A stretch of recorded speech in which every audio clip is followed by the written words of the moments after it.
Hey, before we dive into this week's episode, if you've been enjoying the show, I'd love your support. Take just 10 seconds to rate and review us on your favorite podcast platform. Your feedback helps others discover the wisdom and inspiration that I share on the Pivot to Balance podcast. Let's build a community of balance seekers together. Thanks for tuning in, and don't forget to share the love. Now let's dive into the episode.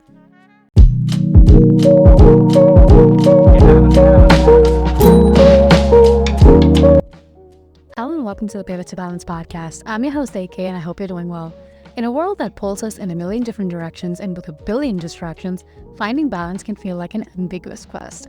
Join me on this podcast as I try to navigate life's twists and turns with mindfulness, purpose, and grace. In each episode, we will dive into topics like self-care, personal growth, mindset shifts by sharing practical insights, stories, and maybe even interviews. Get ready to pivot, to recalibrate, and find your balance. Follow the Pivot to Balance podcast, and I will see you on the other side. Welcome back to this week's episode, everyone. In today's episode, I actually want to talk about how to actually build a growth mindset, something that I've kind of worked on these last couple of years. And I know everyone and their mom is talking about it, but it's one of those things, it sounds really great in theory. Like I can give you like 7 points on a template from Canva and then be like, oh my God, just do this and your life will be fixed. But no, because life is messy. So today I want to actually break down what it actually means to have a growth mindset without the fluffy, oh my God, I'm a motivating person, I'm going to help you fix yourself kind of talk. And just sharing some of the things that have worked for me and maybe that will work for you as well. So first, let's understand, what is a growth mindset? Okay, growth mindset is basically believing that you can get better at things if you put in the work. It's basically it's choosing to think, I can figure this out, instead of saying, I'm just not good at this, end of story. But the catch here is having a growth mindset does not mean you're constantly pumped up or that you're immune to self-doubt. It's more about how you handle these tough moments that you will often encounter. And it's about looking at failures and setbacks and saying, okay, what's the takeaway here? What can I learn out of this experience instead of letting it crush you? One of the biggest things about growth mindset for me is about small wins. Nobody develops a growth mindset by doing some grand life-changing thing like overnight success. It's actually all about small wins. When you take on tiny challenges and see a little bit of progress, it creates this sort of ripple effect. It gives you a lot more drive and reason to do something more. So let's say, for example, you're learning a new skill or working toward a goal. Break it down, like super small steps. Instead of getting overwhelmed by the big picture, focus on just getting better 1% each day. I've talked a lot about this on this podcast, maybe not a lot, maybe a little bit. My goal is to make 500 episodes, which is a lot if I think about it. It's way too much. But for me, it's just hey, every Wednesday, an episode has to go out.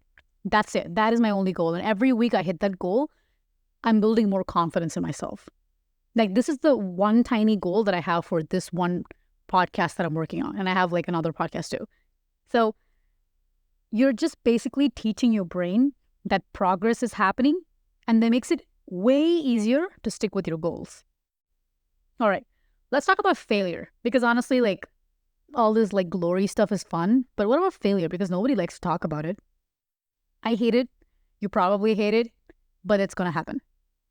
The difference is that with a growth mindset is how you deal with it. The way you deal with failures change so much when you have a growth mindset. And I don't want to brag. I don't want this to come across as me bragging, but ever since I was a kid, I think I've had growth mindset. And the reason I'm saying this is because I don't know if you know this about me. I've probably not mentioned this to everybody. It might be embarrassing if my parents listen to this. They might not like me sharing this. I don't know. But hey, if you listen to this podcast, I think you will also love my newsletter, Elevate Gazette. I talk a lot about elevating your professional and your personal lives. Make sure to subscribe to my newsletter. Go to anushakhannan.com/email list, and I'm sure you will love it. Join everyone who is like-minded. And now let's get into the episode. I used to get so many red lines on my report card, on my progress card in school. I was a failing student. I did not like being in school. But I always thought, it's okay, I know I'm smart. I just didn't put in the effort that was required. And that makes me think, like, instead of letting failure be this big, oh my God, I suck moment, we can kind of rewire it and look at it like a data. Like, okay, this didn't go as planned. Why? What can I tweak next time? When you try to learn something new or when you're trying something new and mess up, your brain literally rewires itself to help you learn. The panic, the whole like disappointment that you get is basically your brain telling you, oh my God, there's something wrong. Like, we just have to fix it. It's not your brain telling you that you suck. Every time you fail, push through because you're leveling up your resilience. I don't know, guys, but failure is not the end of the story. It's just part of the process. And if you look at it, if you failed at something, it's just like one very tiny little part of your life. It might seem like a big deal. Let's say you get fired or you get laid off or you get broken up with. It's a very small part of your life. None of these things makes up like your whole life. None of these things. Nothing, no relationship, no job, no money, nothing actually makes up your whole life. It's just a part of your life.